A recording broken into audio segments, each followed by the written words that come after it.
Oui, on peut peser 70 kg, 80, 90, 100, même 150 et vivre notre vie tout à fait sereinement.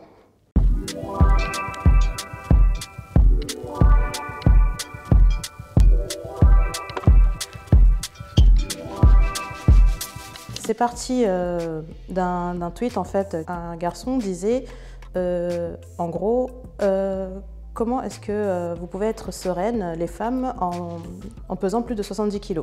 J'ai fini par citer le tweet et répondre comme ça, en postant une photo de moi souriante, justement sereine, avec mes plus de 70 kg. Donc j'ai créé le hashtag plus de 70 kg et sereine. C'est le lendemain en fait de la création du hashtag que j'ai vu qu'il y avait beaucoup de jeunes filles, même de femmes en fait, qui ont commencé à poster leurs photos avec ce hashtag.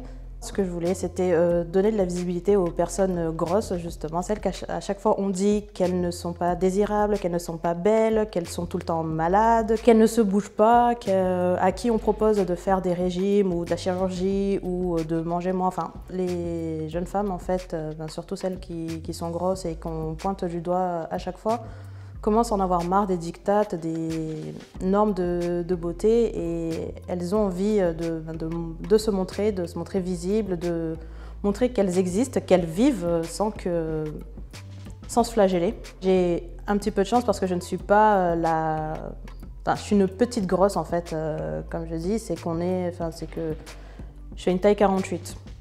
Donc ça va encore, mais j'ai d'autres copines qui sont beaucoup plus grosses que moi, qui taillent des 56, peut-être même 58, qui ont de grosses difficultés en fait à trouver du travail ou à s'habiller par exemple parce qu'on ne pense pas à elles. Les femmes qui sont beaucoup plus grosses, qui osent se montrer en fait, comme par exemple la mannequin Tess Holliday, on lui dit qu'elle fait l'apologie de l'obésité. Il faudrait déjà que toutes les femmes en fait, mais vraiment toutes, que ce soit des femmes racisées, que ce soit des femmes grosses, même très grosses, des femmes très minces, des femmes qui sont en situation de handicap. Il faudrait que toutes ces femmes soient visibles dans les médias, dans les séries, dans les magazines, au moins pour commencer à changer le regard. On vit dans une société qui prend beaucoup en compte les apparences.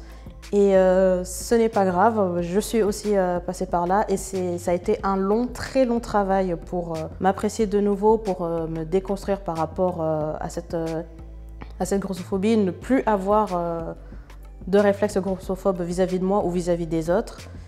Je suis totalement bien, je suis totalement sereine. Je suis grosse, j'existe, je vis et je vous emmerde.